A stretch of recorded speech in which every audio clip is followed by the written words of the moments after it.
This video is a long time coming just because my feelings towards this game are so mixed and so kind of complicated.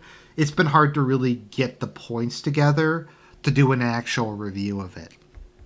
So before we get into it, maybe I'll just do a bit of background.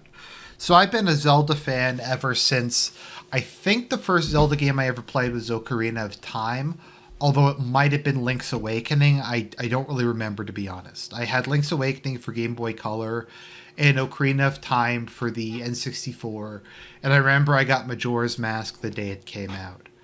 And I was hooked. I loved Ocarina of Time. I probably beat that game like 7 or 8 times. I beat Link's Awakening a couple times. I beat Oracle of Ages, Oracle of Seasons probably like 3 or 4 times each. I was a huge Zelda fan. Twilight Princess is my favorite game, and I loved them up to Skyward Sword, which I detested. Skyward Sword was like the most disappointing thing in my life. Okay, maybe not, but it was the most disappointing game release ever, but that's neither here nor there. So, when I heard Breath of the Wild was coming out, at that point in time, I had no intention of on getting a Switch. I wasn't really interested in it. And I saw like the footage and it just didn't really impress me. I didn't like Link's outfit. I didn't like the art design. The idea of an open world, I was just like, I don't really, I have very mixed feelings about open world because I think I've said this in the past, I'm really not a fan of the Elder Scrolls games. Just because I feel you get this massive world that's largely empty and like 80% of the game is just you running around in the middle of nowhere. And when I saw like this, particularly when I saw how big the map was, I'm like, holy shit, this whole game is just going to be you running around. And then I'm like, and they brought back like these horrible, they brought back the stamina meter. You have to climb everywhere. All the weapons break. Like what is this nonsense? And it didn't look very good to me, and I had no interest in playing it. And out of curiosity, I did something kind of dumb. I played it on a Wii U emulator on my PC, and obviously that was a bad experience. But I didn't like the basic gameplay very much in that case, so I just said I'm not going to get the game. So I wound up getting a Switch, and I'm like, everybody deserves a second chance. Let's try this game again. So I got myself a copy of Breath of the Wild. I popped it in, and it's an extremely flawed masterpiece, I guess you could say. Or I don't know if masterpiece might be going a bit far. If Skyward Sword was 2 steps back, this I think is like 1 step forward, 2 steps back. This is substantially better than Skyward Sword, but it's extremely overrated. It might be the most overrated game of all time. That's not to say I didn't enjoy the game. I put a whole bunch of time in. I maxed out the fierce deity armor. I got the Master Sword. I got all kinds of other stuff. I beat all the bosses. I beat the game. So I did enjoy it, but the fact that I enjoy it doesn't take away from the fact that I think it's very poorly designed. I think the design decisions they made when they were doing this are in often cases kind of baffling, and it was kind of fun in spite of the design decisions they made. So let's just talk a bit, before we get into the story or anything, let's just talk quality of life. I hate the stamina gauge. I've always hated the stamina gauge. In a game where 90% of the game is you having to climb things, having a stamina gauge where you have the option of either climbing really slow or climbing faster but running out of stamina is just not fun. It's just climbing in this game isn't fun. Once you get the climbing gear and you upgrade your stamina gauge a bit more, it's more playable. But at the beginning, you can't climb anywhere, and you have to climb to get anywhere in this game. And it's just this massive part of the game, and it's just such a bad mechanic. There's no hook shot. If there was one game there should have been a hook shot at, it's this. And for most of the game, there's no way around it. Like, you have to climb up like these massive cliffs. It's like the environment's very vertically oriented. And I'd say probably about 30% of the time I spent playing this game was just climbing. And that's not fun. Like, I wish there was something more I admit I did the one that gives you the thing that launches you up in the air last, because I didn't realize it was a thing. But that's no excuse. Like, there should have been something like a hook shot or something that lets you like jump really high without the magic spell. Like, just something. Getting around this map was a nightmare. So, like, first off, that was a bad idea. And then it rains every 5 seconds, and you can't climb while it's raining. And because you have to climb to get anywhere, it's literally like the game just takes the controller away from you and tells you to go fuck yourself, and you just have to sit there and wait for it to let you to play it again. And while we're on the subject of rain, who thought it was a good idea to have lightning kill you if you have anything metal equipped? And sometimes I think it was like stuff that wasn't even metal, and lightning would just randomly come and kill you. That's fun. When it's raining, let's disable your ability to fight or to climb. That's good gameplay. And let's make an area of the game where it literally rains every 5 minutes. That's genius. And that's like the kind of design thought they put in. And who thought destructible weapons were a good idea? How I got through the game was I wisely chose to invest. I got off of Etsy a like $10 thing that came with a set of RID cards or RIV cards or whatever they're called, the infrared cards that mimic Mii's, and I used those when I was playing the game. So I would always have a whole bunch of decent weapons like Hyrulean Knight or Hyrulean Guards weapons, and a lot of the armor wasn't very good, but it was nice to always have those kind of weapons on hand. And I can't imagine playing the game without it, because they would just break constantly. And it's like when they say destructible weapons, they mean destructible weapons. Like, a lot of them won't last more than fighting one or two enemies. You're constantly having to save your decent weapons for when you're fighting like stronger enemies. And it's a horrible thing that just shouldn't exist. If you're going to have durability, at least have like the weapons you can upgrade and you can repair and that kind of thing. Or better yet, make it like every other Zelda game and don't have fucking degradable weapons. It's a terrible idea. It's like the Master Sword, you have to recharge like you're in fucking No More Heroes. Who thought that was a good idea? Like, it boggles the mind. And while we're on that, like, just the kind of the subject of basic gameplay, this game has the most schizophrenic difficulty of like any video game I've ever played. Some enemies will die in like one hit. If you're fighting like the centaur dudes, or like mainly the centaur dudes, they will just kick the living shit out of you. It takes so long to just wail on them with like even high tier weapons to kill them. And there's like a lot of enemies like this. Like in the early game, because there's no clear like progression, you'll just be running into high level areas and people will just kill you over and over and over again. And because armor reduces damage you take so much, the baseline damage of enemies is really, really high. So at the beginning of the game, where it should be easiest, the game, at least for me, was often brutally difficult. Because enemies would kill you really fast, faster than any other Zelda game. But later in the game, once I got like armor and I upgraded it, it just became super easy. I would just like, people couldn't really hurt you anymore. And I don't think that's really the design of like good gameplay. Like in this game, it's like, it sucks, and then you get armor and like okay weapons, and you can actually climb in a game that's based on climbing. And then it gets kind of good. But it's like, why should I have to wait like 20 hours to get this stuff? Why can't they just have it like every other Zelda game? So that is kind of the gameplay portion of the review. So the gameplay for this is very problematic. You have this massive map that has like very little in it. You don't have dungeons. The dungeons in this game are horrible. You can beat them in like 15 minutes if you have a guide. They don't make any sense. They rely on like cheesing platforms and doing specifically timed jumps more than anything kind of creative or interesting. But like, this stuff is all bad, and this stuff is all flawed, and it's all like bad decisions. But that's not really what makes this game, like, fail as hard as it does. What makes this game fail as hard as it does is the story, or lack thereof. I don't know if I could describe the story to you if you asked me to.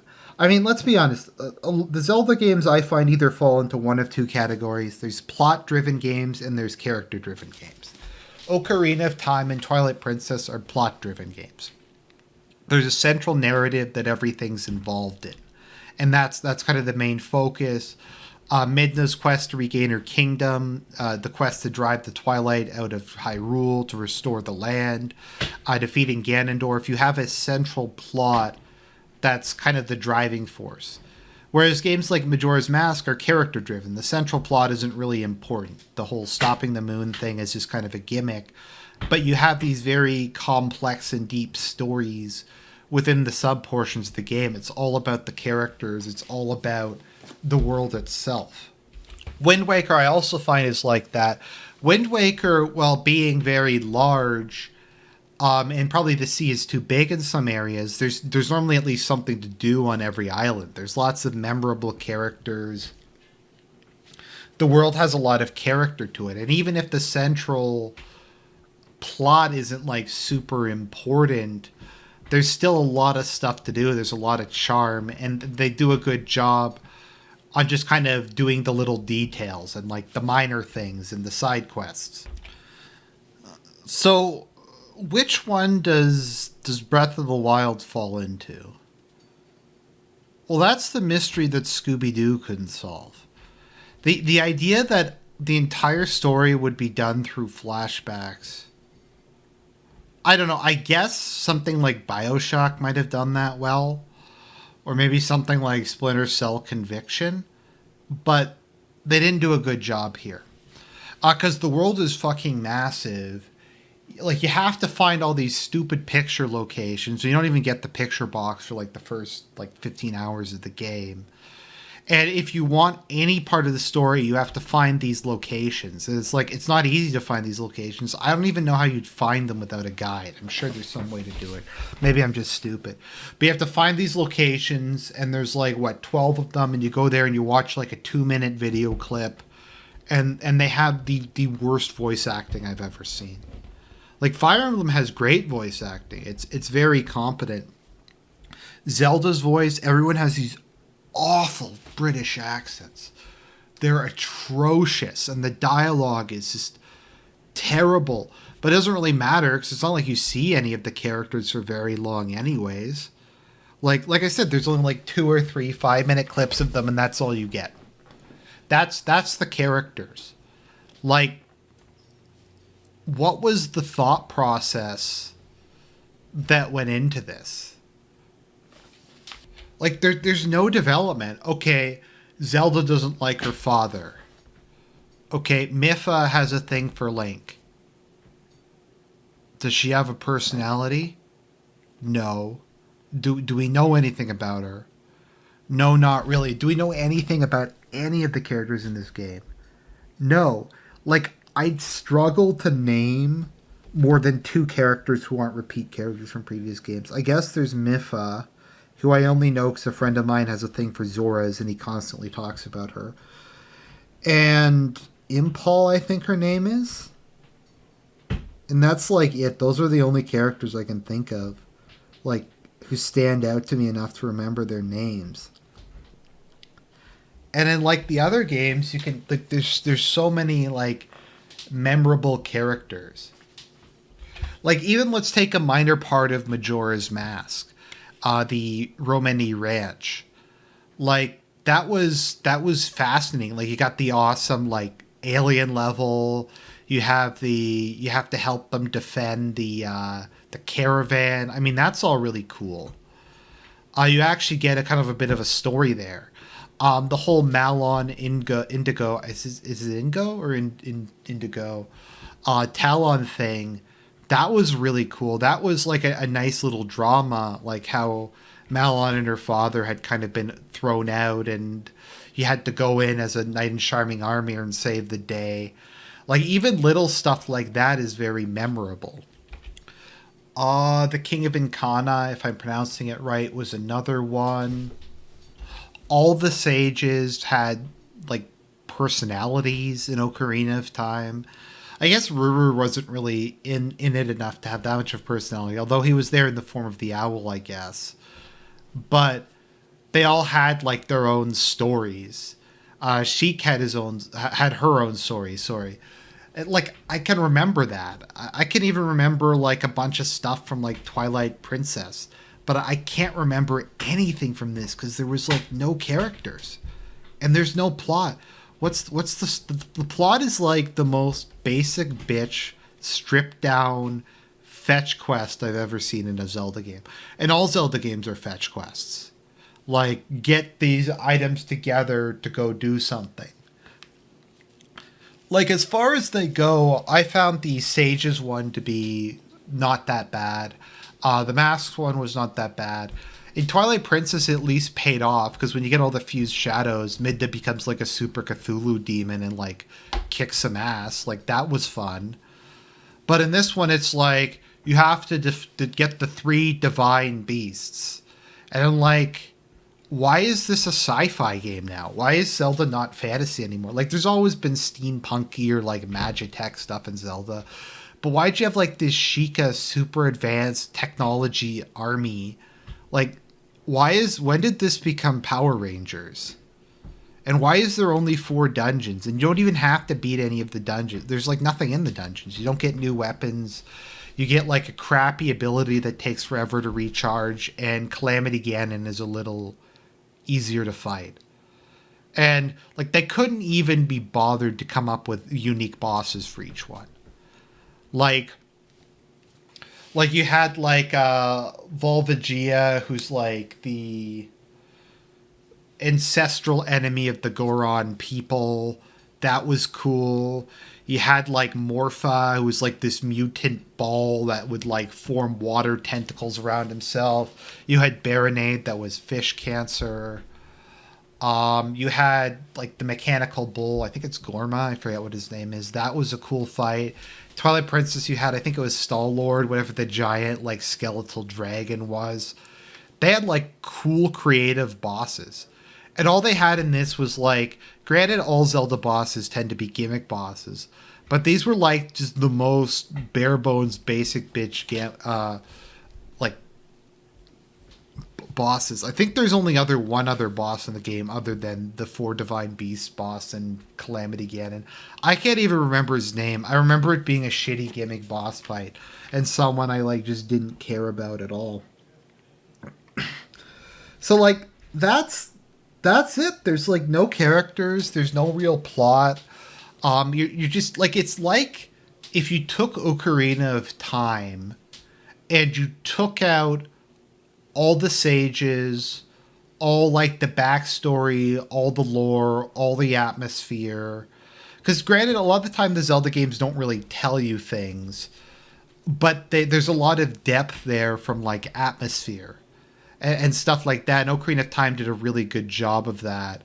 Like the Shadow Temple raised so many questions. Like what the heck went on there? Did they try to seal their evil in there? Did they used to worship a death god? Like what was going on there? What was going on with any of the temples? There was this mystery. It was really interesting. We don't get any of that. We just have like giant mechanical monstrosity A and giant mechanical monstrosity B. And don't even get me started on Zelda. What the hell did they do with Zelda in this game? It's called The Legend of Zelda. They gave Zelda literally the worst character design I've ever seen. The worst. My favorite character design is the one from Twilight Princess. The new Smash Brothers one's okay. I don't really like the Skyward Sword one, but it was better than this. This one was terrible. Like, what was with the yoga pants? What was with the horrible accent? She looks hideous, and she looks even worse wearing a dress. I was like, could she wear like some actual princess clothes? I'm like, the actual princess clothes are worse. It's awful. Like, she's always supposed to be kind of this graceful, otherworldly figure. that you're supposed to look forward to seeing, like kind of seeing her and having a conversation with her, is kind of the reward for beating certain levels. And this one, you're just like, I don't want to save her. She's kind of a bitch and uninteresting, and the voice makes me want to drill into the side of my head with the hook shot. But really, the biggest single problem with the plot, if you can call it that, in this joke of a game, was Ganondorf. Or no, it's demise now, or whatever the hell they didn't. I never finished Skyward Sword. It was too stupid. But like, what was the deal with that? So Ganondorf is no longer even Ganondorf. He's no longer even Ganon. He's Calamity Ganon, who has no personality, no agency, no will. He's not even like a destructive force of nature. He's just some dude who sits in the castle and does absolutely nothing. Like, I guess people could make that criticism about Ocarina of Time, but you see Ganondorf's influence throughout the land. You've seen how he's upended the social order. He's just his tyrannical reign has just devastated things. Kokiri Forest is full of monsters. There's refugees all over the place. The Gorons got kidnapped. Like, you see these things and you're fighting against his various schemes to try to undo them, and you can see that Ganondorf has agency. And they even later on give him a motivation that he was bitter about how Gerudo Land was like a backward kind of hellhole, whereas Hyrule was rich and prosperous. And that's not really an excuse or a justification, but given how petty Ganondorf is and how envious he is of people who have other things, it does provide a lot of context. And I like that Ganondorf was a man, albeit a very powerful and unique man, but a man, with the combination of the Triforce and his sheer hatred turned him into a demon. The fact that there was like, I think it's like, isn't there like some pre-existing demon called Demise or something who possesses him or so? I don't know. It's dumb. Ganondorf has always been a cunning figure who's just gone insane over time out of his blind hatred. He's a very Tolkien-esque villain because Tolkien, one of his philosophies was evil is ultimately very pathetic and petty. And Ganondorf looks really tough, but once you start to kind of get into his motivations and the way he acts, a lot of it is just drawn by petty revenge and jealousy of what other people have that he wants. But we don't even have any of that. And even if Ganondorf was going to be a force of nature, or sorry, Ganon was to be a force of nature, you think they could come up with something better than just have Zelda, like, hold him in a seal for the whole game. Like, you can have him, like, let loose, like, destroy the land. It's just like the game is in a stasis period. It's post-apocalyptic. Nothing's really happening. And I mean, could you really have a video game if there's no antagonist? It's interesting. It's like a fucking experimental art game. We're not going to have an antagonist. We're not going to have a villain. We're going to have Calamity Ganon, who has no personality. I don't think he has any dialogue in the game. And you want to beat him. I don't even know why you want to beat. I guess because he's evil. But it's like there's no reason to care.